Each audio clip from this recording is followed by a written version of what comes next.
Senhoras e senhores, estamos ao vivo, mais um Metacast chegando diretamente para você, aqui de São Paulo, da Avenida Paulista, nos estúdios do Fortalk. Já agradecer ao pessoal do Fortalk por nos fornecer essa estrutura maravilhosa para estar entregando o melhor conteúdo para você.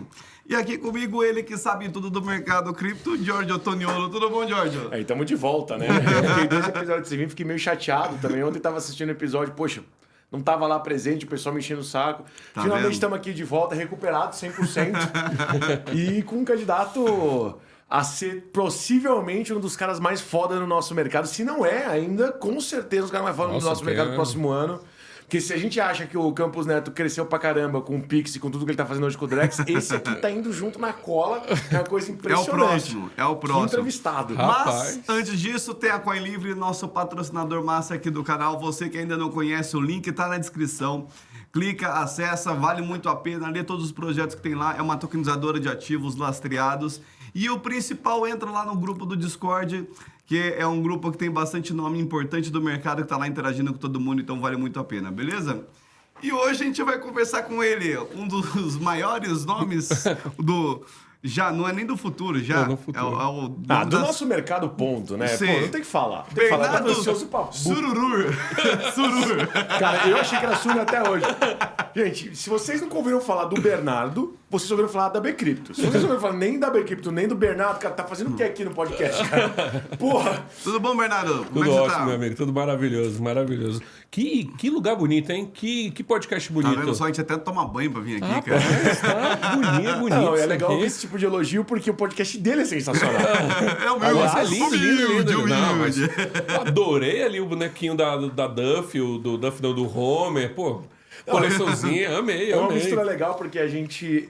Nós dois aqui somos gamers, apesar de não profissionais, nós dois somos da mesma época, vamos dizer assim, né? Provavelmente nós três. Nós três, Então praticamente. todo mundo aqui é meio nerd e ao mesmo tempo a gente tá falando de um assunto meio de finanças, cripto. Então como é que a gente mistura essas coisas? Não é como se fosse botar 12 Bitcoin aqui no fundo grandão, então.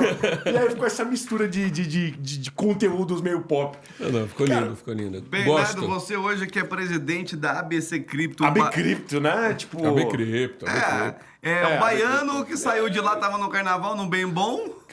E aí todo mundo que tá... Não sei o que tá acontecendo Saiu pro da lado rede. de lá. Né?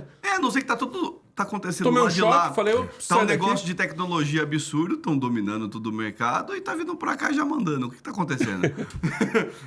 Cara, eu sou baiano, eu sou soteropolitano, né? Ou seja, Salvador, Bahia, né? Opa! E aí eu já sempre... Eu sempre vinha para São Paulo visitar a família aqui e tal. E aí, quando foi 16 anos, eu mudei para cá com a família. Eu sempre amei tecnologia, Desenvolvo desde os 13 anos de idade. Caramba! Sério. Sabia disso, não. Fui desenvolvedor a partir dos 13 anos de Que idade. legal, o presidente da Bcrypto era dev. Eu era dev. Pô, Eu fui faz dev. sentido. Agora tá começando a fazer sentido as coisas pra mim. Eu fui analista de infraestrutura. Eu fui um cargo, né? Usei um título que eu acho que hoje nem existe mais, que é o Webmaster. Nossa. Webmaster. Realmente. Webmaster é outra coisa das antigas. É que ele conseguia misturar design com codificação em web, mas um pouco de infraestrutura. Que é a Abstract hoje, né? Que o pessoal tá usando pra começar a fazer UX dentro da blockchain. Acho que é mais ou menos. Que é literalmente a parte de Acho que um code, você não precisa paralelo eu literalmente de poderia wireframe. usar essa. Boa. Que eram pessoas especializadas em web. Olha que loucura, né? Então, eu fui desenvolvedor, fui analista de infraestrutura. Enfim, sempre fui apaixonado por tecnologia. Sou formado em tecnologia. Sim, não sou formado em Direito. Tenho uma segunda faculdade que foi Economia, mas não consegui concluir por causa da minha filha. Minha filha nasceu, então excelente motivo para não concluir uma faculdade. Não, mas você não tem perfil de dev, né? Sem querer, né, o estereótipo, nada disso. Mas normalmente os devs têm um perfil bem mais técnico e bem mais quietão. E você totalmente outgoing, tá ligado? Tipo, toda vez que eu te vejo... Aliás, você tá sempre mediando o painel. Não é só... É o que você faz por trás das câmeras e na Bcrypto. Também é nos eventos. Todo evento que eu te vejo, você Tá totalmente... criando um estereótipo de todos os devs. Não são tantos que são assim, não. Ao contrário. Como é que é o somzinho que Claro eu isso fazer? não. Sabe que é isso? Processo chegando. Bom que ele é rico, ele paga.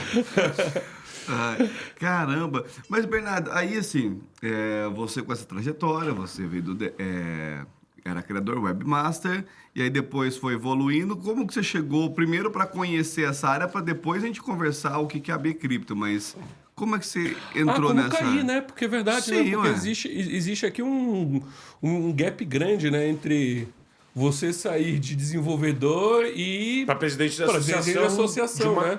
De uma classe de mercados, né? Exato, exato. Estamos falando de vários mercados juntos. A gente fala Exato. blockchain como se fosse uma Um coisa... dos Não. nomes mais respeitados aí ainda, pô. Exato, então a gente eu tenho uma história interessante, né? Porque foi por meio da tecnologia que eu conheci governança, um tema mais específico. Comecei trabalhando com governança de TI. Numa época que a TI estava começando a ficar gigante, as TIs das empresas, né? E aí começou a surgir uma ideia de falar, nossa, a gente precisa organizar a governança da tecnologia, para a tecnologia conseguir fazer o que o negócio precisa. E esse era o maior problema, né? Porque o negócio queria uma coisa e aí tem que fazer a outra. Foi o download, vamos dizer assim, do que aconteceu com a Enron nos Estados Unidos de governança corporativa. Começou a ir para a área de infratecnológica. Trabalhei muito com a SOX, né? Que foi logo depois, né? Com a auditoria SOX. E ali eu fiz E ali eu comecei a trabalhar com governança. Fui para a KPMG, fui trabalhar na KPMG. Na KPMG eu tive contato não só com governança de TI, mas com governança corporativa, compliance. Me apaixonei por governança, por TI, tanto pela parte de governança corporativa, quanto a parte de compliance, controles internos. E aí, olha que coisa, comecei a ter contato com várias instituições financeiras fazendo trabalhos de governança para instituições financeiras. Caramba. E a partir dali, eu comecei a me especializar cada vez mais em governança, mais especificamente em compliance. Quando foi... Que é uma das 3 maiores áreas dentro do nosso mercado, né? Tipo, toda empresa que está aqui... E o que é raro no mercado, porque se você for observar outros mercados, compliance não é tão grande. No mercado cripto, ele é por uma necessidade Com certeza, específica. Né? Então, isso que eu acho bem interessante. Né? Por isso que eu reluto muito falar assim, é um mercado que não tem compliance. Não, é o contrário, é um mercado que mais tem compliance no Brasil, se duvidar. Né? Então, a gente tem Então, eu tive essa migração, comecei a trabalhar com compliance, fui um dos executivos que em determinado momento da minha vida eu fui para a CETIP, fui trabalhar na CETIP, numa infraestrutura de mercado. Eu, como economista, amo infraestruturas, amo a dinâmica do mercado. Meu sonho sempre foi trabalhar no centro disso. E a CETIP é uma escola. Tem que se dizer. Baita empresa. Era uma baita empresa. E a gente... Em determinado momento, eu fui um dos executivos que fez a fusão entre CETIP e BVMF. Claro que não fui sozinho, né? Era um grupo de executivos. E minha frente, nesse processo de fusão, foi o quê? Governança. Criar a governança desse cara gigante chamado B3. E até então você nunca nem tinha ouvido falar de blockchain? Não, sim, eu já acompanhava, na verdade, desde 2013. Porque eu sempre gostei de acompanhar a tecnologia indiferente do que eu estava fazendo. De vez em quando eu brincava, desenvolvia algo e passava a bola para frente, aí continuava a acompanhar, enfim. Então eu sempre continuei acompanhando. Só que cripto, para mim, desde 2013 até 2017, ele era só para acompanhar, para entender. Porque e olha que loucura, no início, eu sempre achei cripto muito disruptivo, muito diferente, mas porque eu achava que ele ia acabar com os bancos de dados tradicionais. Não, olha que loucura, Que eu é o comecei a primeiro ponto, né? acompanhar. De novo, o pessoal pensando em criptomoeda e a gente, caramba, isso como infraestrutura que é a diferença. Eu falei assim, não, esquece banco de dados relacional, esquece Oracle, esquece mainframe, acabou. Essa tecnologia vai mudar tudo. Evolução de BI, extração de dados, é Exato. maravilhoso. Eu sempre falo sobre isso. E eu fui acompanhando com isso, cara. Eu fui acompanhando, querendo ver esse desenvolvimento. Só que em determinado momento, né, eu, como sou apaixonado por economia, né, apesar de não ter concluído a faculdade de economia, né? Falar tem que citar sempre, né? Porque vai que é o conselho de economia. Eu falo isso de mim também. Eu fiz administração numa faculdade de economia, só que na minha época era 3 anos de economia e 1 de administração. Então eu não tirei a dupla, eu acabei indo mais para a parte de estatística, marketing e tal, mas eu poderia fazer mais um semestrezinho e já concluir. Mas o ponto é que a minha paixão é muito mais pela a parte econômica do que a parte de administração. Exato, porque isso pra mim era também. administração. 3 anos disso Não, pra mim, pô, é economia é top demais, cara. E aí eu comecei... E aí quando eu já estava dentro de uma infraestrutura de mercado, entendendo, e eu começava a fazer os cruzamentos na minha cabeça, entender a dinâmica de mercado, eu comecei a falar, cara, isso tem um potencial não só de mudar o jogo em tecnologia.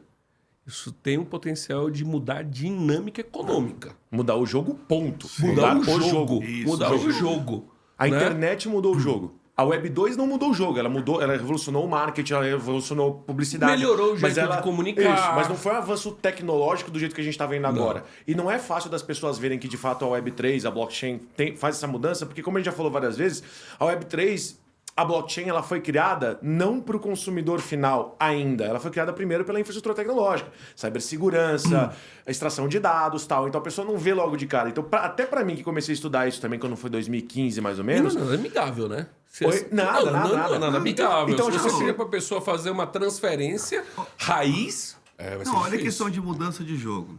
Internet mudou completamente, foi um grande. A Web 2 mudou, mas mudou mais a parte de marketing, parte de comunicação, não mudou tudo. Verdade. Aí agora você vem toda a parte de cripto mudando toda a parte financeira, a parte de dados e administração, e agora com a inteligência artificial, Nossa. uma outra mudança completamente. Esses chat GPT da vida aí, as OpenAI que eu tem falei da ontem, vida, inclusive, eu fui entrevistado na verdade. Blocktrends, na Block Insider, e também com o pessoal da Bean Crypto, e os dois perguntaram mais ou menos a mesma coisa. Eu falei, cara, o que o pessoal não está entendendo é que ainda a gente não viu uma fusão entre AI e blockchain. Na hora que isso acontecer, Nossa. na hora que você junta a inteligência da AI com a possibilidade de extração de dados, inteligência de captura de dados da blockchain, quando essas duas coisas se juntarem e já tem soluções sendo desenvolvidas aí sim vai ser um salto quântico na brincadeira. Porque não tem mais limitação. Com esses dois juntos não tem mais limitação. De fato, a AI vai ser inteligente. Hoje ela é um superprocessador de informações. É algo estatístico. Sim. Ela não é ainda inteligente de Não, verdade. ela juntar é blockchain- incapaz de fazer uma conjuntura, né? Ela basicamente ela junta informações e te fala... Sim. dentro São da processos minha- estatísticos. Dentro Entendeu? Só que do o meu problema entendimento, o algoritmo é isso. como qualquer outra programação, você sabe muito bem, não sou programador, mas assim, você tem que falar programa que você quer que ele faça.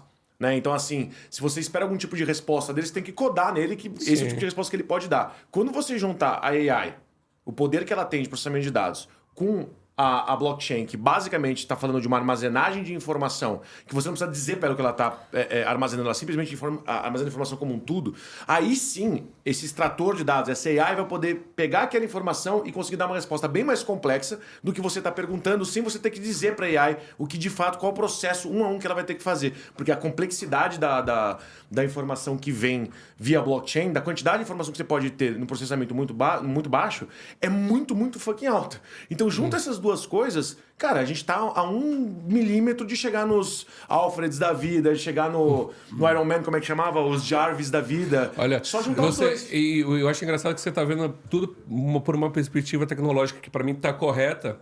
Só que eu acho que a maior aplicação do blockchain hoje, eu acho que, na minha visão, num futuro próximo, blockchain vai estar em todos os setores da sociedade. Não vai estar só na tecnologia. Concordo. Ele vai estar em todos. Ele vai ser a linha mestra que vai cortar todos os setores e interconectar todos. Para mim, eu acho que a mudança de jogo, numa forma total, não é nem a economia em si, né? Não é nem a dinâmica da economia, mas como o blockchain ele vai conseguir interligar e quebrar as barreiras entre setores. Fato. Então, um exemplo simples, né?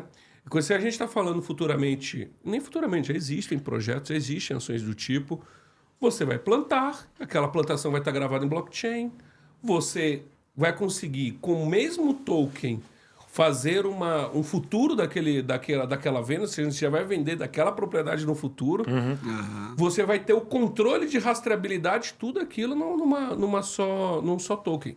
Olha que legal, e o token vira uma moeda de troca, vira um registro, vira uma ida, uma volta, existe carteira, existe a pessoa que vai ser proprietária. Quando ela for entregue, quando aquele material de fato for entregue, aquele produto for entregue, você vai saber por onde passou. Então, de fato, é uma grande evolução. Agora, você imagina isso da forma como está sendo, nós estamos falando, frente como é hoje. Hoje não é assim. Né? Hoje a pessoa planta, ela constrói ali, Tá faz a separada, plantação, tá separada. Aí ela tem que procurar alguém para vir fazer um certificado. Aí ela vai pegar aquilo, vai levar numa instituição para negociar. Então, o blockchain ele vai mudar o jogo completamente. Vai mudar o jogo até no ramo da saúde. Imagina futuramente que você não vai chegar no seu médico e ele vai te perguntar qual todo o seu histórico médico. Não, você vai dar a chave para ele, vai falar. Esse inclusive, já é um tema recorrente nas últimas 5 conversas aqui. Eu tô pensando num negócio aqui tão baixo pro nível da conversa. Aqui é uma coisa tão simples, tão boba, porque assim, cara, todo mundo usa camiseta. Aí você olha na camiseta lá, Made in China, Made in Itália, Made USA. Só que ali, cara, o cara imprimiu ali um selo e colocou ali. Ah, será que foi feito mesmo? Aí agora com o próprio... o Nunca cara vai saber.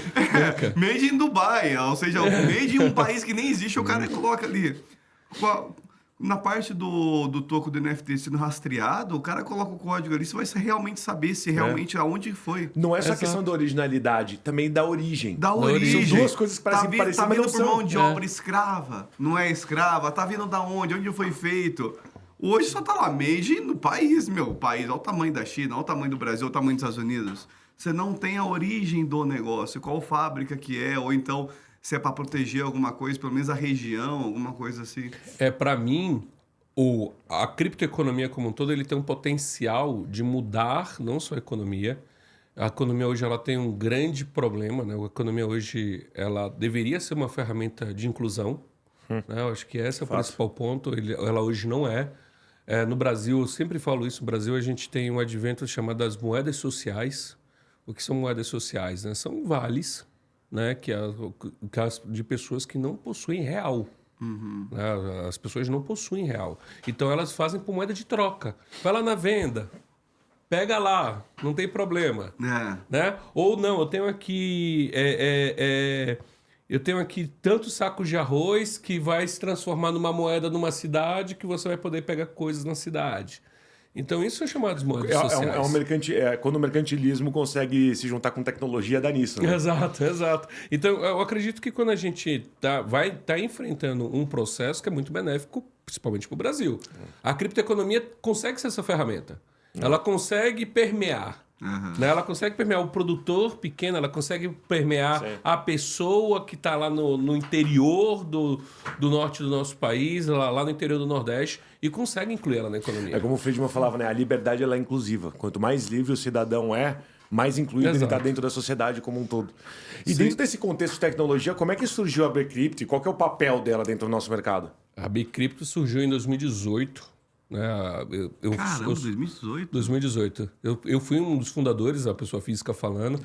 É uma associação de empresas, né? Então ela surgiu primeiro com 3 empresas, né? 3 empresas se juntaram naquele momento. Foi a Foxbit, o Mercado Bitcoin e a Brasilex. Naquele momento, a Brasilex hoje não existe mais. E os outros 2 são as 2 empresas que eu mais gosto de mercado. Então se juntaram, né? E ali eu juntei também com pessoa física, juntei com o cunhado, enfim. E aí a gente entendeu que existia um momento nosso da sociedade que não adianta um lutar sozinho, um outro tentar fazer sua prática e demonstrar. Existia uma pressão da sociedade quanto mostrar a maturidade do setor como um todo. Perfeito. 2018 era aquele momento que a criptoeconomia no Brasil estava em xeque, porque estava naquele processo de correção gigante, né? Correção é um jeito interessante de falar, uma queda dos preços. Sim. Né?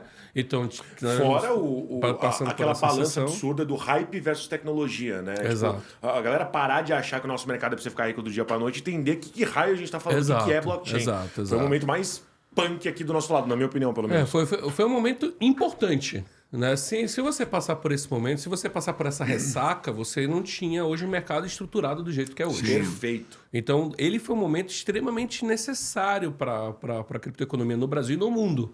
Tanto é que no Brasil existiam várias empresas de cripto e boa parte delas deixaram o Brasil do dia para a noite, que falaram, não, o Brasil não é mais um mercado interessante. E naquele momento, a criptoeconomia ela passava a estar contra a parede no Brasil, né? Não só no Brasil e no mundo, e até, mais uma vez, o Bitcoin morreu naquela época, né? O pessoal sempre falou que o Bitcoin morreu. Então, o Bitcoin já morreu 115 vezes. Você que acompanha isso, quantas vezes você já ouviu isso aqui? Tem um índice, né? Eu acho que tem legal. Na internet tem um site que agora que é... eu vou lembrar qual é o endereço. Que ele só fica contando o número de mortes do Bitcoin. Então, mas aquele momento foi isso. E ali, os empreendedores, enfim, as empresas que estavam aqui trabalhando, que estavam segurando, né, a criptoeconomia, elas se sentiram pressionadas, elas precisavam mostrar para a sociedade a maturidade. Foi nesse momento que surge a Bcrypto. E a Bcrypto ela já surge com um objetivo muito claro. O objetivo é trazer organização e desenvolvimento para o setor. Organização como? Vamos discutir políticas públicas. Naquela época a lei ainda era um projeto de lei, um projeto de lei que misturava milhas aéreas com cripto. Nossa. E, de uma certa forma, em 2018, ele passou por uma adaptação para proibir cripto, justamente naquele momento de ressaca. Então, tinha uma discussão muito grande. Em 2018, quando a gente montou, né, ele já nasce com esse objetivo e fala assim, mas não é só discutir política pública. Discutir política pública, lei, regulação, não adianta. O setor tem que fazer a sua parte. Então, vamos discutir também política privada. Vamos trazer a autorregulação. E aproximar os dois. Eu acho que esse papel fundamental de vocês, na minha opinião, de que estava desse lado, aproximar os dois lados. De fato. Porque se eu critiquei e ainda critico a maneira como foi feito o marco legal dos criptoativos, que eu também nem acho que esse deveria ser o nome certo, para mim o que mais faltou foi justamente essa aproximação. Faltou mais entes do mercado falando com o ente público para entender o que a gente precisava naquele momento.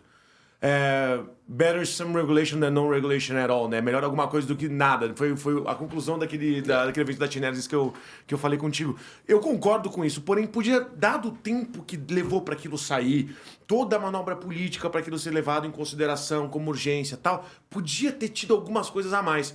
Foi incompetência? Não. Para mim, não é que teve alguém burro que fez negócio errado. Muito pelo contrário, pessoas muito competentes lá. Sim. Mas se tivesse um pouco mais de participação dos entes privados, um pouco mais de participação de mercado Bitcoin, de Foxbit, da gente, de vocês, um pouquinho mais de interação desde o começo, teria saído mais coisa ali, que inclusive teria antecipado essa necessidade biruta que a gente vê hoje de agora qual que vai ser o órgão regulador? Bacen. Agora, mas se for valor imobiliário, aí é a CVM. Agora tem as PSAVs. O que é uma PSAV? Ninguém sabe. Pô, podia ter antecipado isso naquele momento, dado que foi muitas horas de trabalho e pessoas colocadas naquilo. Né? Eu sempre falo uma coisa que é o seguinte, graças a Deus que a gente pode discutir sobre isso. Perfeito. E discutir sobre isso chama-se democracia. Sim. E um dos grandes pontos da discussão é que nunca uma lei, uma regulação vai sair 100% alinhada. Ela não vem de uma só vez nesse processo. Okay. O que você tem é uma discussão constante com a sociedade que vai fazer aquilo evoluindo. Né? Então, naquele momento, a gente poderia ter um projeto de lei melhor? Poderia. Né? O projeto, por exemplo, que veio do Senado... Quando veio com as modificações aprovadas pelo Senado, e foi por isso que ele retornou para a Câmara, ele retornou com vários instrumentos muito interessantes. Né? Segregação patrimonial foi inserido, a regra da empresa... Até porque quando você quer causar lá, você tem que ter motivo para causar. Né? Tipo assim, quando você quer tentar mudar alguma cláusula, quando você quer propor alguma alteração, você vai ter que ter fundamento. Diferente de quando aquilo só é votado. Quando você vota num congresso a favor ou contra alguma coisa, você não precisa fundamentar o teu voto. Né? Aquela coisa do impeachment da Dilma, lembra? Pelos meus pais, pela minha família. Você não precisa de nada disso. A casa revisora, né? Mas na hora de você revisar... Exatamente. Na hora que você tem um comitê técnico, aí sim você precisa justificar. Mas o que me incomodava até então é que das pessoas que estavam votando sobre isso, tanto as alterações quanto o projeto em si, a maior parte deles não sabia nem o que era cripto. Né? A gente perguntava pro Congresso de maneira geral, cara, nem 10% ali sabia o que era blockchain. Aí depois pro Senado, você tinha 3 senadores só que sabiam o que era. Aí você fica, quem tá votando e decidindo é gente que não entende nada do que a gente tá fazendo. Então será que vai sair a melhor... O outcome disso vai ser o melhor possível? Muito, mas a gente precisa entender o seguinte, né? Que assim, que todos os nossos legisladores, eles lidam com todos os temas. Sim, é impossível saber tudo sobre tudo, fato. Né? Ele está lidando do tema social, passando por economia, orçamento, saúde, transporte. É impossível a pessoa saber tecnologia. Tecnologia. Uma provocação impossível. Aqui, que eu não sou advogado. A grande questão é que existe uma equipe por trás. E essa equipe que faz os estudos, que faz todo o trabalho justamente para fundamentar. Esse né? é o papel dos assessores. Esse é o papel dos assessores. E aí o Isso. papel do legislador é assim, eu sou um técnico, então um assessor de tecnologia, o outro do agrário, Não é meu o pai, outro minha mãe, daquilo, meu tio. aquilo. Não, é quem entende sobre o assunto. Essa já é outra coisa que eu também não consigo entender. A minha provocação aqui é o seguinte, eu não sou advogado, portanto, eu não sei se o que eu tô falando pode ser feito ou não, tá? Eu também não sou, Existe- então também não posso responder se pode ser feito ou não. Vamos inverter a lógica das coisas. E se tivesse se entendido que o Bacen ia lidar com assuntos de cripto e a CVM ia poder palpitar nisso e aquilo antes do marco legal ter saído? Não pode. Não pode, porque existe uma coisa chamada vício. O legislativo não pode sobrepor e pegar uma competência que é do executivo. A indicação de órgãos reguladores é uma competência do executivo, não do legislativo. No exato momento que ele fizesse isso, ele estaria cruzando uma linha e aí ele estaria mandando executar. Você tá certo. Do mesmo jeito que a gente fala que o judiciário tá legislando, a gente também não pode fazer, botar o executivo para poder fazer as leis, né? Existem algumas camadas que a gente precisa separar, né? O legislativo ele é responsável por criar as leis, por criar, vamos dizer assim, as diretrizes, o que tem que ser observado. A forma como isso vai ser executado pertence ao executivo.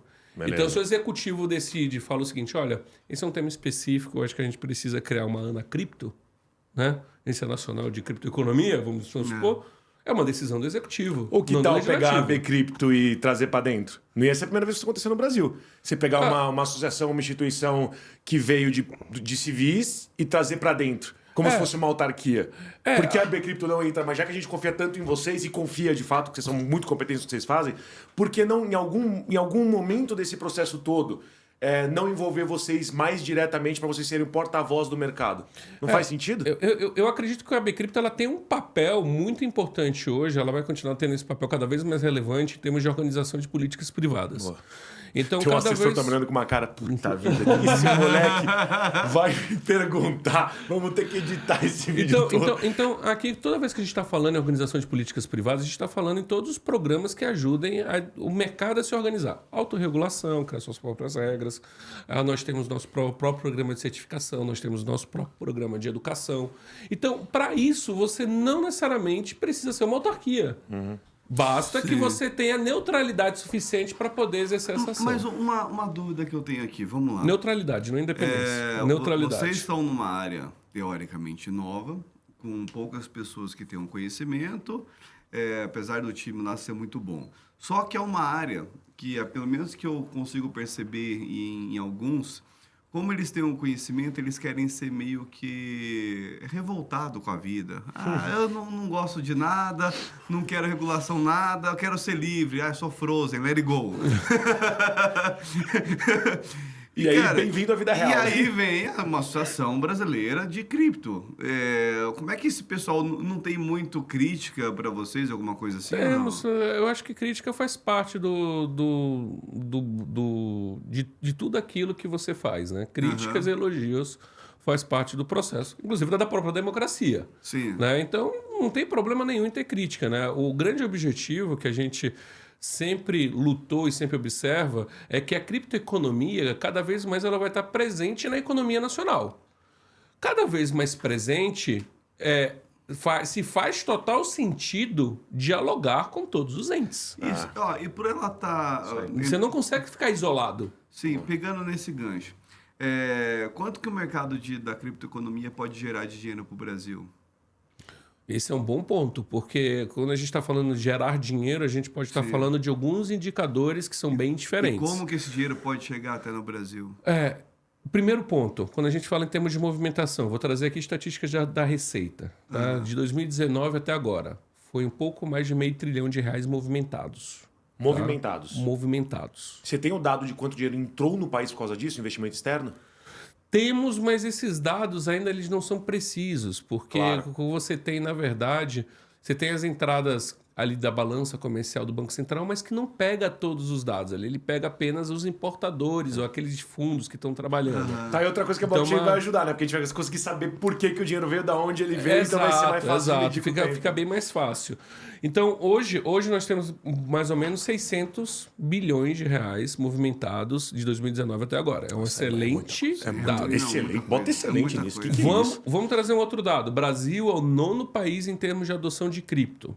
Para você ter uma ideia, segundo as próprias estatísticas aqui, olhando as estatísticas acumuladas, olhando volumes e cálculos matemáticos, estamos falando de um mercado que tem aproximadamente 11,9 milhões de brasileiros que operaram em 2022. E em pessoa física já é maior do que a B3. É maior que a B3. A B3... Ano passado foi 5,2. Não, e detalhe, tá? Vamos lá. A gente está falando de mercado de ações que está aqui há quantas décadas? Sim. E aí a gente está falando de um outro mercado que passou por 2018 uma queda absurda e em 2, 3 anos já é maior do que o mercado... de todo o mercado tradicional em termos de quantas pessoas físicas cadastradas. Isso é surreal. E aí vamos evoluir um pouco mais. Então, a gente está falando aqui de estatísticas gerais. Quando a gente fala um pouco de impostos. Um setor que não tem impostos, né? Não, tem. Claro que tem. Sim. É tributado igual qualquer outro. É que o pessoal tem um olhar meio criminoso a ver cripto, como a imprensa quer ligar muito como negócio de pirâmide. Então o pessoal, não, esse negócio é meio criminoso, marginalizado, não se paga imposto. Não, ao contrário. Cara, é o pior lugar para alguém fazer a coisa errada. Paga bastante. Em 2021 foi 500 milhões de reais aproximadamente, 561 milhões de reais. Esse cálculo está para baixo, tá? Porque não é possível ter uma precisão tão grande devido à nossa própria complexidade tributária e devido também a alguns fatores da nossa própria criptoeconomia. Então, esse foi o primeiro estudo que a gente fez. Tinha 560 milhões em termos de arrecadação de impostos só em 2021. Caramba. Bernardo, eu queria só retomar uma pergunta que o Posso trazer Victor um outro dado que eu acho importante? Diga. Emprego. Emprego é importante, né? É um outro dado econômico importante. 10 mil postos de trabalho por ano. Não, e vai ser muito mais do que isso. Só o que a Coinlivre faz aqui, que a gente pega funding, produto renda fixa com laço para atividade industrial, energia limpa. Cara, toda vez que a gente está implementando 5, 6 máquinas num cliente, numa indústria, quanto emprego você não está criando direto e indireto? Mas eu só queria fazer uma provocação antes que a gente perca o assunto que o Victor falou, porque de fato, de um lado você tem a mídia surrando por causa das...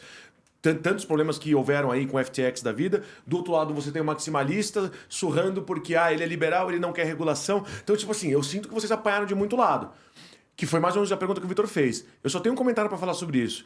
Quando o Messi começou a jogar, vou jogar para futebol, eu nem sou fã de futebol, mas assim, o Messi, para mim, é o melhor jogador da história. Melhor que o Pelé, e tô me lixando para quem fala o contrário. Mas enfim, lá no começo falaram, ele não vale tudo isso que ele é muito bom, tem um puta potencial, mas ele não vale tudo isso que pagam para ele. Aí o cara faz gol atrás de gol. Ele é anão. Faz gol de cabeça. Tudo que jogaram contra ele, o moleque foi lá e deu uma surra em todos os críticos. Com uma postura excelente, sem precisar provocar absolutamente ninguém. Pra mim, a Bcrypto é assim. Vocês estão no mercado que tava todo mundo surrando o mercado. E vocês são representantes do mercado. Para pra pensar. Né? E tudo que aconteceu, vocês deram uma surra no mercado. Tudo que aconteceu... a maneira como vocês se pronunciam, a influência que vocês têm em todas as áreas, os eventos que vocês estão, as pessoas que vocês têm chamado, inclusive pro podcast de vocês, só demonstra que vocês não só... Eu não tô puxando o saco de ninguém, não. Tô falando porque eu admiro de verdade, tá? Não só vocês sabem do que estão fazendo, mas o conhecimento técnico é muito foda. Não é aquela associação que só tem um monte de... político, né? Um monte de gente que sabe fazer politicagem. Não, vocês entendem muito da parte técnica. Saber, inclusive, que você é um dev agora, me deixa mais feliz ainda. Então, assim, pra mim, a Bcrypto é o mestre da história. Porque vocês estão fazendo gol atrás de gol e não tem quem fale o contrário. Eu dou porrada pra caramba nas coisas que estão saindo do legislativo. Mas em vocês até hoje, com tanto que eu critico de tudo, eu não tive uma crítica até agora. Pra mim foi gol atrás de gol. Então, assim, minha opinião, vou jogar pra você agora de volta, minha opinião dos desafios que a gente está tendo, das coisas que a gente está vendo, dado que o Brasil está à frente em muitos assuntos, cara, é gol atrás de gol. Aqui o Brasil a gente tem realmente um ambiente muito, muito, muito positivo. Eu sempre falo, nós somos o 9º do mundo, em termos econômicos, enfim, cruzando quantidade de usuários, transações, movimentações de cripto, nós somos o 9º do mundo. Nós temos o total potencial de chegar no top 5. Temos por quê? Porque em algum momento os polos criptos eles vão começar a se unir no mundo e o Brasil pode ser o hub da América Latina. Ele vem se posicionando sobre isso, né? Se você for observar, o Brasil é uma movimentação já da América Latina. Mas, e Bernardo, eu vou até deixar de lado um pouco agora a movimentação em si, porque a gente sabe que tem países que são mineradores também, tipo Estados Unidos, que é muito difícil você bater. Mas vamos lá. A gente tem os melhores juristas do mercado. Os irmãos Paiva. China, né? Que tem e não tem, né? Nós temos os melhores juristas do mercado, os irmãos Paiva. Sim. Né? Tem o Oioli também, tem alguns outros escritórios, mas assim, os irmãos Paiva, que eu sei que são seus amigos pessoais também, Sim, adoro. também. Mas o ponto é, o livro que eles criaram, que é meu livro de cabeceira, ele, enfim, Ana, Nata e todo mundo... Cara, é impressionante. Não existe no Bíblia, mundo. né? A Bíblia, 1.700 páginas. Aquilo não... Inclusive... não tá aqui hoje. Enfim, aquilo não tem igual no mundo. Não tem. Mas Liechtenstein, mas... Não tem nada igual. Mas a legislação de Dubai Ele não tem igual. conseguiu reunir tudo num só ponto. A parte de os nossos devs. A gente já tem os segundos melhores devs do mundo só atrás da Rússia. Não. Mas a gente é muito mais... os nossos são muito melhores de criação de negócios e de soluções. Ao contrário dos russos, são melhores em codar. Sim. Então, se você for juntar todas as... Eu dei dois brasileiro é exemplos. criativo. Nós somos muito foda. Nós somos criativos. Então, esquece só movimentação de dinheiro. A gente é foda. Então, esse é um ponto que eu sempre trago. Eu falei assim, nós temos o melhor ambiente hoje mais propício para o desenvolvimento. Por quê? Porque o Brasil é bom. Sim. E outra, se deu certo aqui, dá certo em qualquer lugar do mundo. Exato. Se o negócio deu certo aqui, dá em qualquer lugar. Eu sempre falo, a gente precisa parar com essa mania de falar assim, não, mas a gente tem uma regulação na Suíça que é maravilhosa. Não, nós temos uma regulação no Japão que já fez. Olha como o Brasil está atrasado. Todas elas ou fizeram adiantado demais, ou tem falhas. O Japão, por exemplo, não está nos top 10 do mundo, está no top 17 do mundo em termos de movimentação. A definição das PSAVs dele, a portaria do que seria a CVM deles, a última agora, mais complicou do que ajudou. Todo mundo agora que opera cripto, todas as empresas vão ter que ser tipo um exchange. Nos Estados Unidos você vê uma briga, Nos Estados Unidos tá pegando fogo o negócio. Tá pegando fogo. Cara, eles perderam ontem o processo. Isso. Segunda vez, né? Sim. Não, mas olha assim, o que dá a entender ali, pra mim, assim, é tão absurdo o que tá acontecendo, que tanto é que Singapura já abriu, negócio seguinte, todas as empresas aí que vocês não estão conseguindo, vem pra cá, que aqui a gente aceita todo mundo. Antigamente as empresas queriam paraíso fiscal, hoje elas só querem não estar nos Estados Unidos. O que tá acontecendo com o mercado? Cara, o que eles vão perder de dinheiro nisso é outra guerra em seguida que eles estão perdendo. E observe. Ótimo. Cara, é mais uma guerra. É a maior movimentação do mundo. Não, e assim... E já aquele negócio... O mercado sendo... O mundo já tá aqui, já tá fazendo a virada para 100% digital tudo, o financeiro global. E eles lutando contra. E eles estão lutando contra, estão ficando para trás. Na hora que virar a chave, eles ficaram para trás, cara. As empresas saindo de lá, brigando. Parece que o cara da SEC lá tá jogando contra o país, não sei. Não. E o Biden, que é um total lunático, né? Tipo assim, se fosse qualquer outro, tá? Dane-se o partido. Do Obama, que foi, né, estatisticamente o pior presidente da história dos Estados Unidos nos últimos 30 anos, até o Trump, que é outro doido, qualquer um deles já teria entendido. Porque o problema é que, por ser uma federação lá, muitas coisas cada estado pode decidir o que vai fazer, só que não sobre isso. A SEC, ela é uma instituição que ela está acima do federalismo lá por ser decisões financeiras que envolvem o país como um todo. Portanto, você não pode ter um estado aqui ou ali que fale, vou fazer diferente. Infelizmente, eles estão abaixo da SEC. Mas aqui teve um grande problema, que foi o seguinte, o Biden, logo no início, vamos relembrar, né, que assim, primeiro, por que nós temos esse ambiente nos Estados Unidos? Porque lá não está se discutindo regulação. Perfeito. Né? Você não vê ninguém discutindo de fato a regulação. Você não está criando a vacina, você está dando injeção. Então você está criando um ambiente de tensão interno que você obriga as autarquias e organismos a se movimentarem. Sim. E outra, mercado financeiro ninguém quer ficar para trás. Cada um vai achar o que acha. Sim. Agora, Bernardo, tem mais um ponto aqui, tá? Os Estados Unidos são maior quando a gente fala de criptomoedas. Tudo bem, você tem a BlackRock e tal, são 14 tri já de... Ok, maior economia do mundo. Mas peraí, fugir. Quando a gente fala de RWA, de tokenização de ativos do mundo real, aí sim é onde importa pra caramba. Por quê?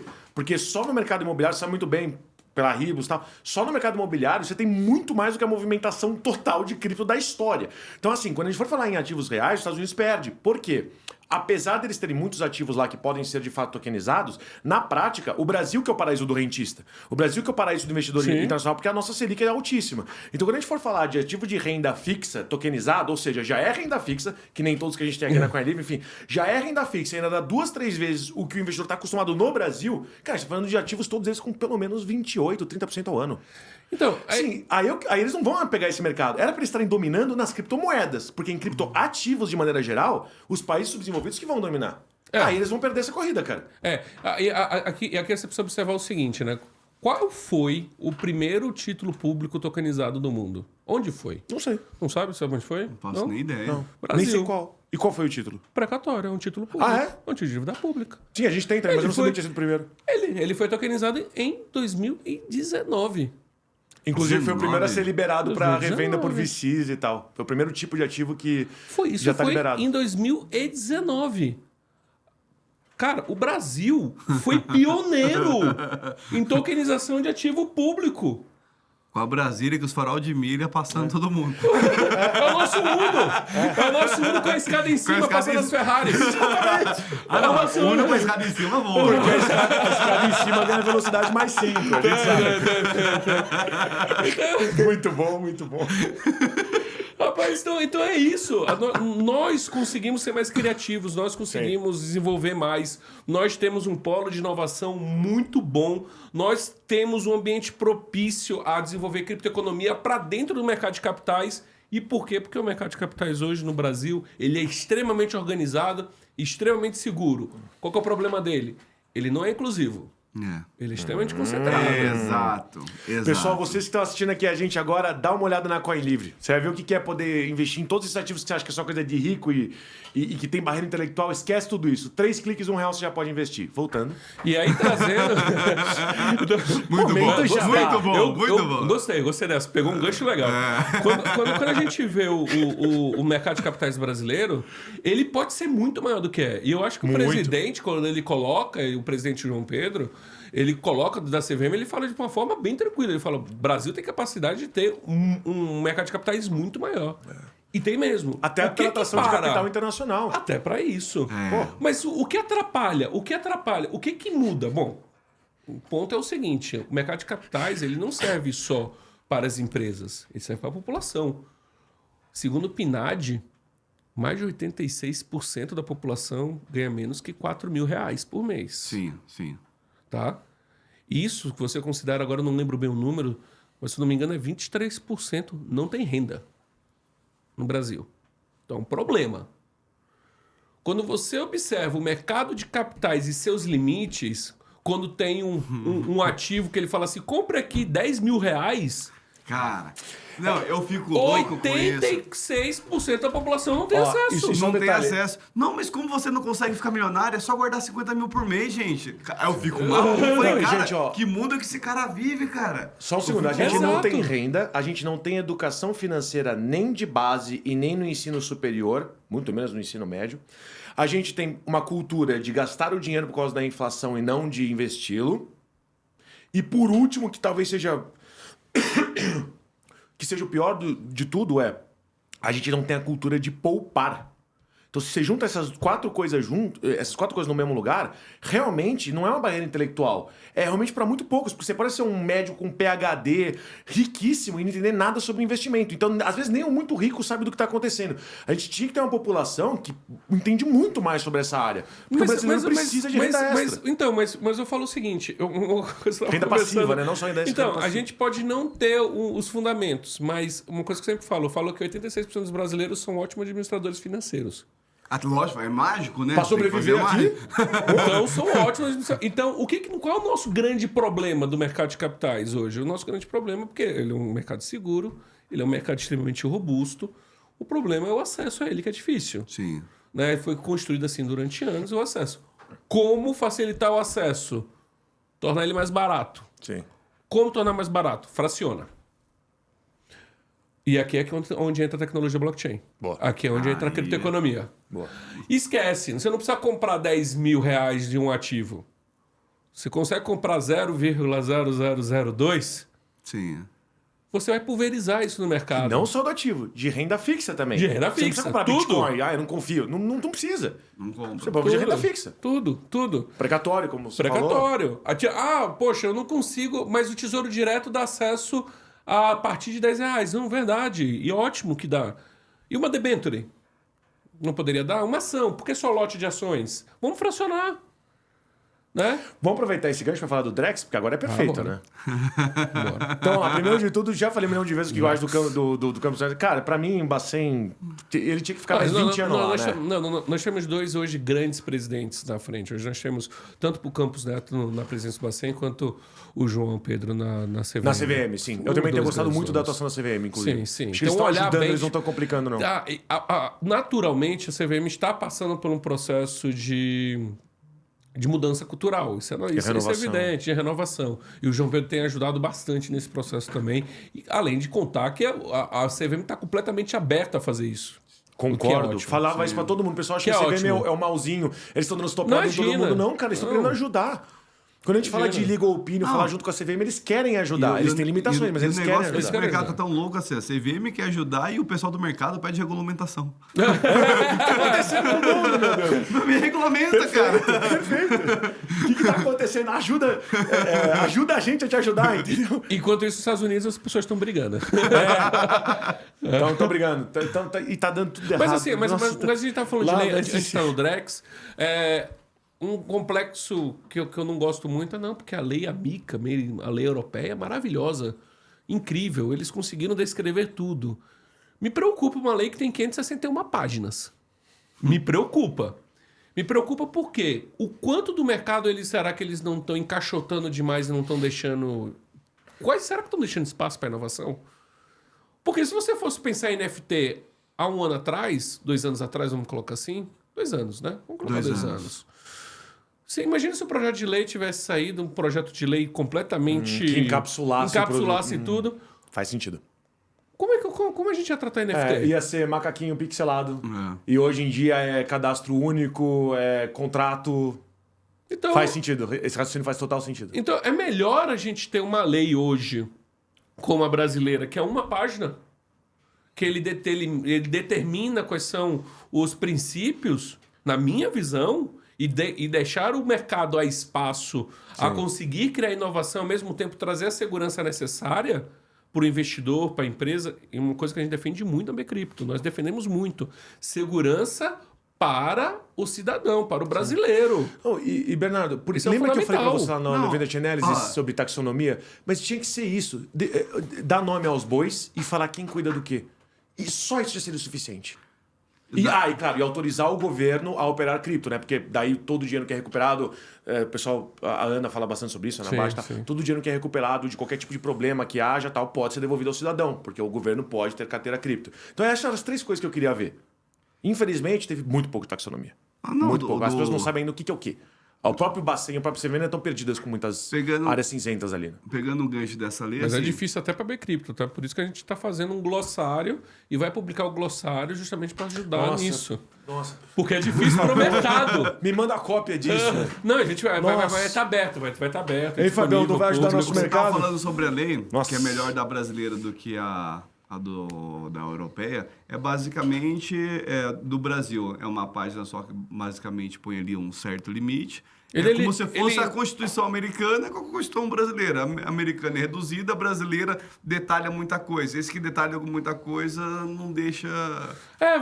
E aí você termina pegando aquela coisa, mas a lei que ia falar não fala, então... É proibir tal coisa, mas não falou que tal coisa é proibir, então tem brecha, então vamos lá. Qual que é a lei brasileira? A lei brasileira de cripto, ela fala o seguinte, existe um campo... Ele é um quadrilátero, ele tem 4 lados, ele é retangular, tá? Tem um gol de um lado, um gol do outro, uma linha no meio, um time fica de um lado, um time fica do outro. Não pode matar o outro. Eles só não definiram o que é a bola. Foi o exemplo que eu dei justamente lá. Eles só não definiram o que é a bola. Fala assim, esse vai ser o jogo. jogo. Quem vai ser o juiz? Agora, aí o juiz vem via decreto que fala assim, um juiz. O juiz tem 2. É como se tivesse um Sim, um aí juiz em depois cada veio, campo. passei aqui, você veio Veio ali, aqui. veio depois. É. Agora estão definindo o que é a bola. Agora, Mas vai sair a bola, já vai vai sair a sair. bola. Então, nesse momento, eu acho que é melhor, é mais interessante. Sim. Porque você consegue dialogar muito mais, você consegue trazer uma discussão técnica interessante, você consegue não engessar.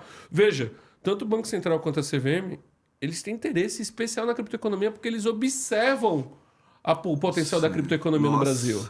Não, e cara, e o Brasil só tem a ganhar com isso. Só. Porque o que vai abrir para investidor de fora, é como você falou, você pega o pool de investimento ali, você pica ele em milhares de pedaços ali, fraciona ele, e aí para o pequeno investidor americano, pequeno investidor europeu, da Ásia, para investir no Brasil determinadas coisas, que hoje eles não têm acesso a isso. Segurança jurídica, né? Isso. Você traz segurança jurídica. Segurança jurídica Não, e os juros que a gente responsabilidade tem aqui, individual. eles não Se essas têm. duas Pronto. coisas juntas, liberdade. Pronto, você trouxe um ambiente propício, você trouxe um ambiente onde a empresa tem regras, onde a empresa ela precisa operar, onde ela tem que ter ela tem que ter responsabilidades. Sim. Você traz uma preocupação com aquele que está querendo investir, tanto aplicar, tanto comprar a cripto, quanto investir na empresa. Bom, você tem um ambiente perfeito para poder fazer qualquer tipo de negócio. Pra- Se você pra- tem pra segurança poder de criar um- contratos e as regras do jogo bem definidas, cara, só vem. Do mesmo jeito que você falou, o nosso mercado financeiro tradicional, a gente tem um sistema muito avançado. Cara, se fizer isso no nosso mercado também, o que vai voar de dinheiro pro Brasil? Nossa. Um ponto que a gente estava falando, que eu acho interessante, os Estados Unidos ainda tem um grande problema que é um problema que a gente, o brasileiro, olha e fala, mas americano tem esse problema? Tem.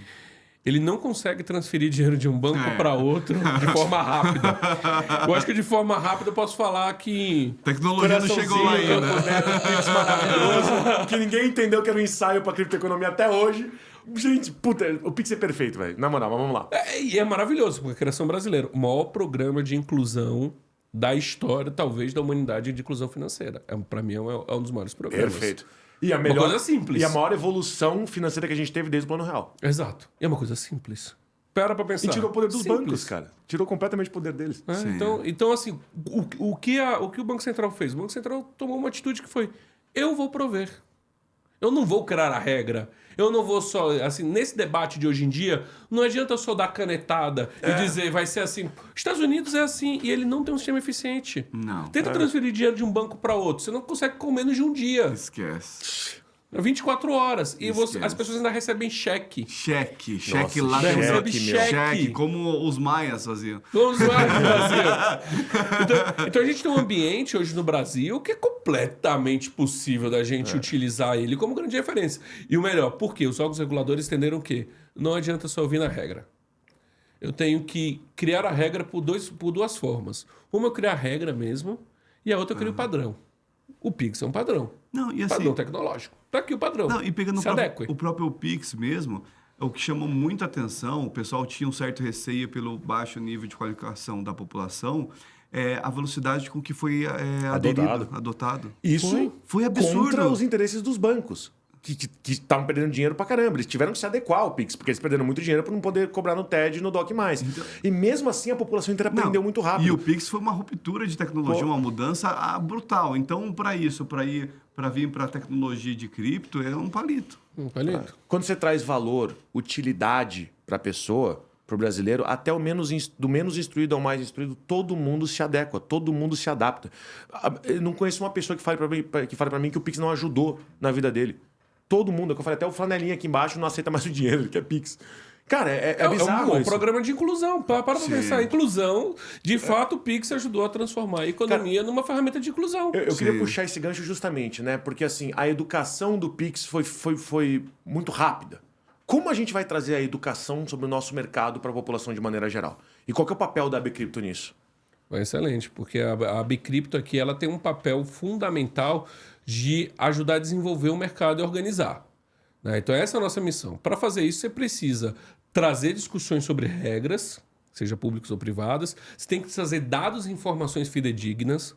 Né? Você precisa trazer a realidade sobre aquele setor. E o segundo, você precisa unir essas três pontas num programa de educação. Simples. Simples. Então, a gente tem planos aqui de forma bem objetiva, bem clara. Primeiro ponto, a gente já tem cursos que nós demos para autoridades stakeholders e nós vamos ampliar esses cursos e certificações para a Bcrypto para a população de forma geral. Nós vamos ter um programa de certificação para a população. O DM da vida, junto um monte de curso, que nem a Harvard faz isso também, o MIT faz isso, junto uma pancada de cursos de pessoas que vocês entendem que estão agregando valor, que vocês certificam e façam uma curadoria, e dá para a população poder aprender. O nosso objetivo é bem simples. Nosso objetivo é a gente trazer parceiros, trazer pessoas que querem contribuir. Bitcoin School da vida, que eu amo de paixão também, enfim, tantos. Ótimos. A Bcrypto ela vai cuidar de um programa de certificação, ou seja, ela vai disponibilizar, por um lado, os meios para a pessoa aprender e para aquele que quiser aprofundar de forma profissional. Eu quero ter um certificado. Pós-graduação mesmo, alguma coisa. Eu quero ter um certificado. Eu quero ter meu certificado da Bcrypto de especialização. Quero provar para o mercado que eu sou um especialista em criptoeconomia. A Bcrypto vai prover esse suporte. Cara, tem mais uma coisa que eu acho bem interessante quando eu vejo Isso o é para a perfil de vocês. população, porque assim, esse é um ponto muito interessante. A Bcrypto, ela não é do mercado privado para dialogar com o poder público. Não. A Bcrypto, ela está entre sociedade, poder privado e poder público. O poder, a gente tem que girar isso. De vem, né? É isso. Você tem que ser o meinho dos três. E a gente precisa fazer isso girar. Fazendo isso girar, você naturalmente traz desenvolvimento. Claro. Né? Você vai ser o nome por trás. Do mesmo jeito que Você vai continuar girando. Que o Campos Neto foi por trás do Pix, você vai ser por trás de realmente o mercado cripto entrar no Brasil. Hoje a gente tem um ambiente muito mais propício a desenvolvimento. Muito mais. Nossa organização em termos de ações de regulação, de autorregulação. Agora, em setembro, por exemplo, nós vamos ter o lançamento e abertura do nosso programa de certificação frente à nossa autorregulação. Quero. Então, a empresa que quer mostrar para o Brasil, para o mundo, que ela tem boas práticas e que ela executa a autorregulação da Bcrypto, ela vai ter o selo dela, ela vai passar por um programa de auditoria e supervisão contínua da Bcrypto. Quanto isso. Além disso, não adianta nada a gente criar programas pensando em autorização de empresas sem dar o suporte para essas empresas. Então, o que a Bcrypto fez? Que tipo de suporte?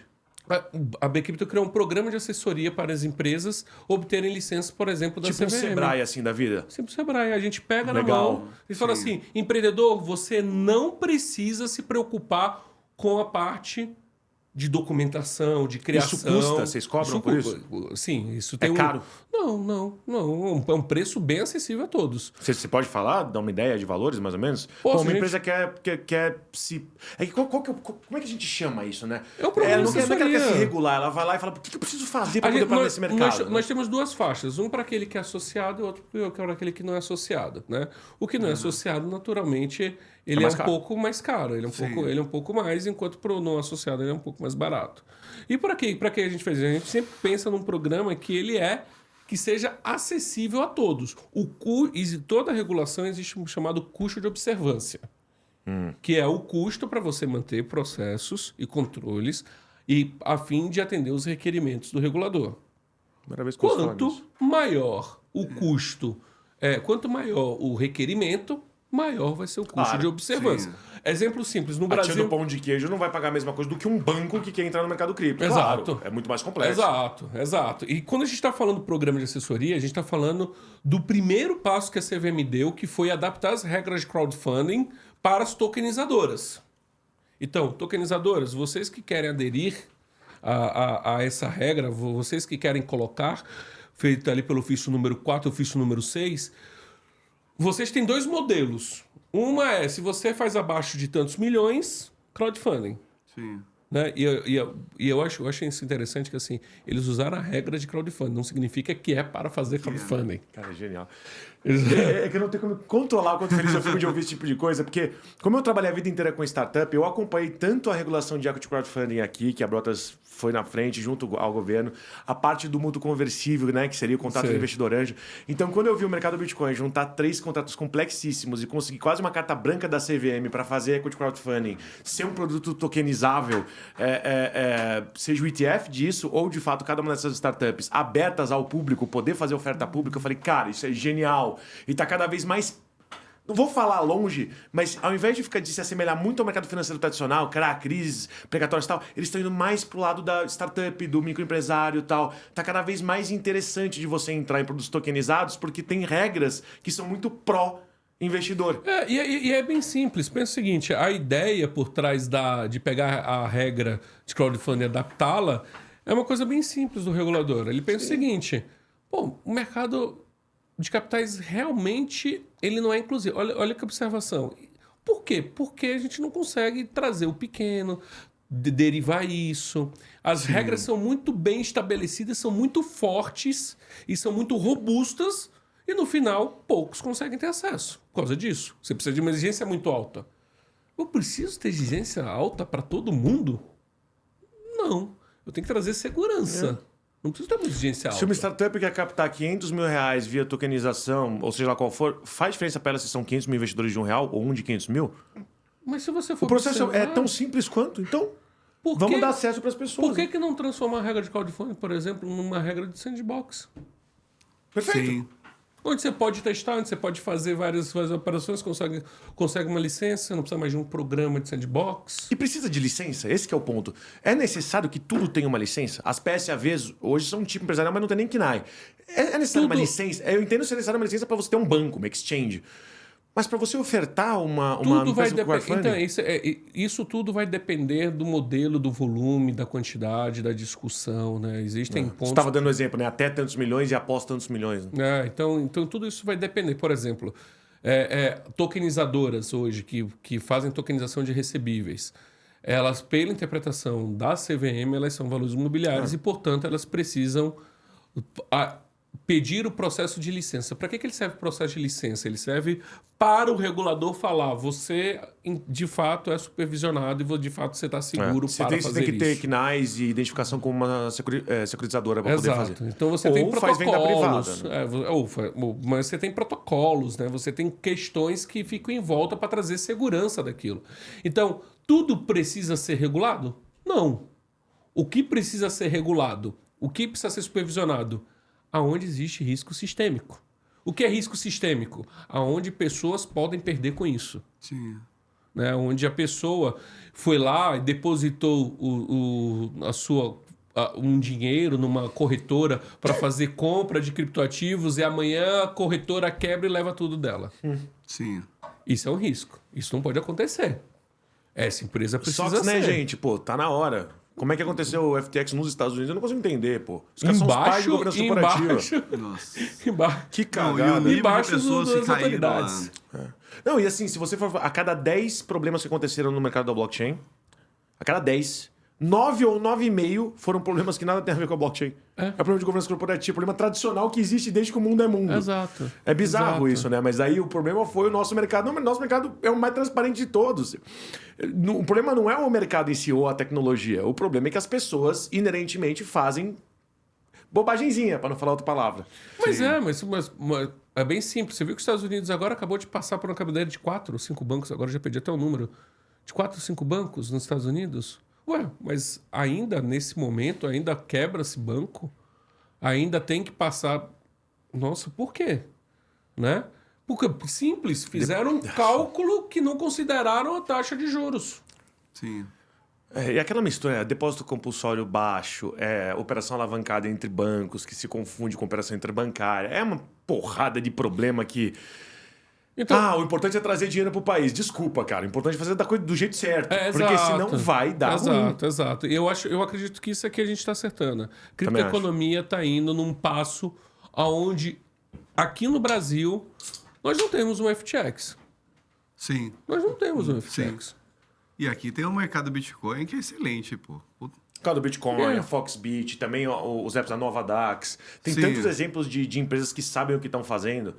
Que dão pau nas... Desculpa, a Nova Dax dá, pra mim, um pau na Binance. A Ribos dá um pau em qualquer outra empresa lá de fora no mercado imobiliário.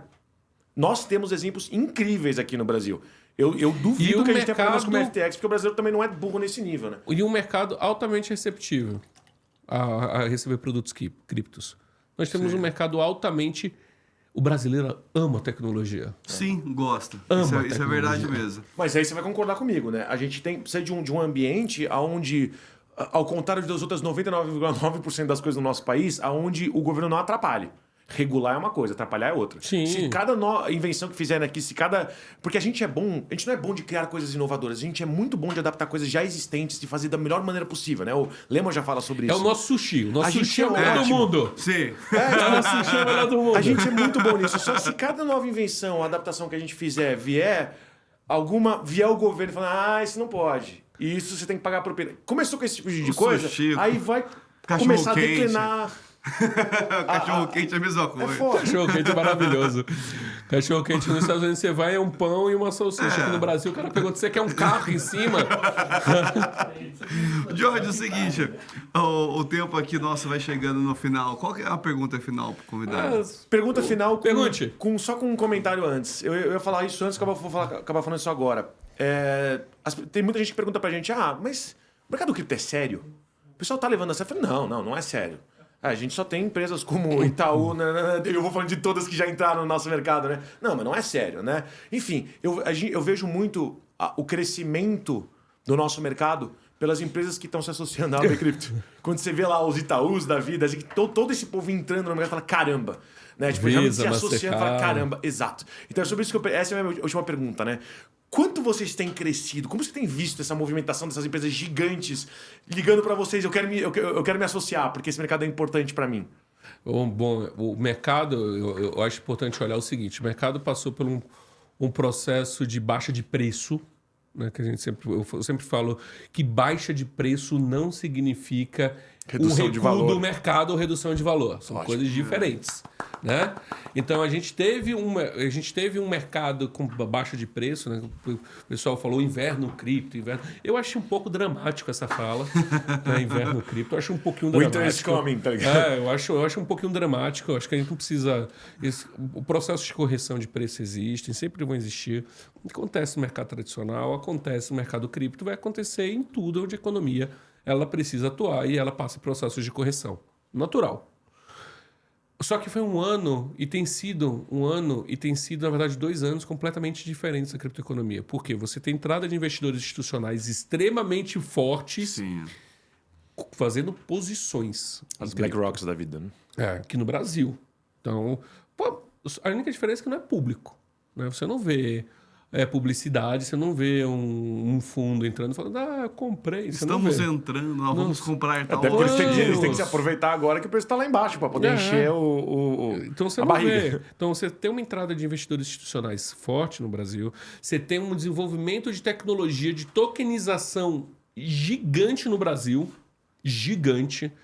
Nos últimos 3 anos, o que apareceu de empresas desenvolvendo tecnologias de tokenização, encontrando ativos para tokenizar, foi incrível. Que aqui, de novo, é o mercado... Coin livre. Aqui, de novo, é o mercado onde atua. E você tem o interesse, despertou finalmente o interesse dos grandes agentes de mercado, bancos, instituições financeiras, empresas, real estate, por exemplo, despertou o interesse de falar, eu acho que esse é um negócio que a gente tem que entrar agora. Os irmãos Paivas, junto com o Rubens, pô, Já estão ficando sensacional para a trás, estão insígnia. sentindo Você que estão tem- ficando para trás, que vão sair até do mercado se não entrar e estão entrando de Então, cabeça estão agora. entrando forte. E olha que bom, né? A Visa, recentemente, que é um dos nossos associados, deu uma entrevista falando, não, o futuro é tokenizado. Mas Cartão é tokenizado. Então, mais uma coisa que eu Mastercard também já se Já posicionou. se posicionou, mas a CK falou a mesma coisa. Uma coisa que eu tenho gostado muito desse mercado é o seguinte: muitos escritórios financeiros que o pessoal falava muito, Gente, criticava muito esse ponto, mercado. Quem emite hoje os ativos são os bancos. Imagina os bancos tokenizando. Olha Sim. o mercado que temos. Os bancos, as exchanges, as Todo XPs da mundo. vida, os BTGs, a Todo mundo. B3. Perdão. Então, o pessoal que sempre trabalhou nesse mercado financeiro, eles sempre criticavam muito a parte de cripto. Não, porque isso é tudo pirâmide, isso, aquilo. E agora, com a virada, com todo mundo mirando nisso, inclusive aonde eles trabalham mirando nisso, a vida inteira falava uma coisa que agora estão tendo que engolir. Estão tendo que engolir. E aí, o pior, só falava mal, não tentava nem estudar, saber o que é. E agora estão mais perdidos que seguem tiroteio. Eu acho que aqui que encaixa a Bcrypto. A Bcrypto, ela encaixa por quê? Porque a Bcrypto, ela tem contribuído, de fato, na organização e desenvolvimento. Então, o processo natural de todos que tem observado, a gente observa isso só esse ano, a Bcrypto cresceu 125%. E a gente não terminou o ano ainda. Tem sido de... CoinLivre vai entrar agora, já vai ser mais um númerozinho aí. Mais um. E então a gente constrói o seguinte: para construir a criptoeconomia no Brasil, a gente precisa estar junto, a gente precisa resolver os problemas juntos. Perfeito. Então não basta apenas a Bcrypto, ela não é apenas uma marca, uma reputação. Não. Todo associado, quando ele entra, ele tem sim os seus pontos que ele endereça por meio da Bcrypto e todos juntos, a Bcrypto vai trabalhar de forma conjunta nessa construção. Então, por exemplo, quando teve o ofício número 4, onde ele veio um pouco desalinhado, trouxe ali uma sensação de segurança jurídica para o mercado em relação às tokenizações ali frente à posição da CVM, a Bcrypto reuniu com todas as tokenizadoras, juntou, foi entender no detalhe o motivo, como, o processo, para começar esse diálogo. Quando a gente vê o mercado precisando de um passo educacional, a Bcrypto junta quem? Os associados. Sim. Quem pode falar sobre tal coisa? Como é que pode funcionar? Nossa, perfeito, Bernardo. Então, a Bcrypto, ela é esse mecanismo que vai unindo as pontas e vem agregando a sociedade de uma forma geral. A Bcrypto é sem fins lucrativos. É uma associação. Sim. Então, qual que é o nosso propósito? Qual que é a nossa missão? Nossa missão é, de fato, ajudar a organizar e desenvolver a criptoeconomia no país. E, para isso, a gente vai fazer o que for necessário. Show de bola, show de bola. Cara, Bernardo, é o seguinte, cara. Momento final aqui do nosso programa aqui. Funciona o seguinte: microfone aberto, câmera em você, agradecimento, propaganda, anunciar o que você quiser anunciar, fica à vontade. Vende curso sobre vendedores, mas agora tem curso para vender. Então, talvez a gente não venda, talvez a gente só abra realmente, fique com nossos parceiros, abra ele de alguma forma. Não, eu só gostaria de agradecer. Eu acredito que a gente vive num momento muito especial, né? A gente vive num momento muito especial no Brasil. Nós passamos por um processo de evolução muito grande, esse processo não terminou. Ao contrário, nós estamos só nos primeiros 3 minutos de jogo desse campo, que as regras não têm delimitadas ainda, né? Quando a gente conversou. Muito feliz em estar aqui, muito feliz em poder conversar sobre cripto. Um mercado inteiro, é importante a união do mercado, é importante a união de todos nessa construção. Você não consegue construir uma estrada inteira sozinha, não consegue se construir, você pode construir uma trilha, uma estrada não. Então, cada vez mais é muito importante a união de todos e todos estarem em prol do mesmo objetivo. Eu acho que essa é o principal, e é trazer aqui, de fato, segurança para toda a sociedade. Se a gente tiver um setor forte, um setor produtivo, cada vez mais produtivo, mais relevante, cada vez mais a criptoeconomia do Brasil vai ter destaque no mundo. Cada vez mais. Eu acho que a gente dá uma oportunidade para isso. Show de bola. Esse foi o Bernardo Surur. Acertou. Nosso convidado de hoje. Queria já agradecer aqui a CoinLivre, nosso patrocinador massa aqui. Queria agradecer ao Fábio pela parceria de sempre. E é isso, né, Jorge? É isso aí. O Bernardo com certeza vai voltar aqui. Eu vou marcar com ele hoje. Significa que provavelmente em 2025 ele consegue voltar para falar. Então, quando a gente já for no top 5 do mundo. Mas, enfim, queria agradecer a presença de vocês. Gente, se vocês gostaram desse bate-papo, vocês vão gostar de tudo que a CoinLivre tem para poder oferecer. Acompanha sempre a gente por aqui. Se inscreve, ativa o sininho. Marca os amiguinhos, comenta no chat, deixa umas perguntas que a gente manda essas perguntas depois pro Bernardo. E acho que é isso, né? Pô, feliz pra caramba com esse bate-papo, de verdade. Bom pra Meu caramba, Deus, cara. Aqui, eu também, acredite. Papo técnico, mas que rolou primeira pessoa mais fluentemente. que entende mais do mercado do que o Orlando. Aí. Primeira pessoa. Vamos ver depois como é que vai ser com o Gustavo Cunha e com o Razinho. Mas olha, tu tá no top 1. Fluiu bom demais. E pessoal de casa, espero que vocês tenham gostado também. Como o George já falou, já curte, compartilha, se inscreva no nosso canal, ativa o sininho. E até a próxima, sempre trazendo os melhores convidados para vocês. Até mais. Tchau, tchau.